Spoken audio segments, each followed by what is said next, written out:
Oil pressure. Right, oil pump and balancing shafts.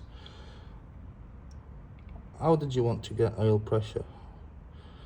It's all mostly plugged up. Should look like that. Clean mesh. Oh yeah, no wonder there was no oil pressure. It was just so up. It's loaded. It's just loaded. To be honest, they should make it so you can clean it. Take the top part, remove, and mostly take the mesh out. It would make life easier.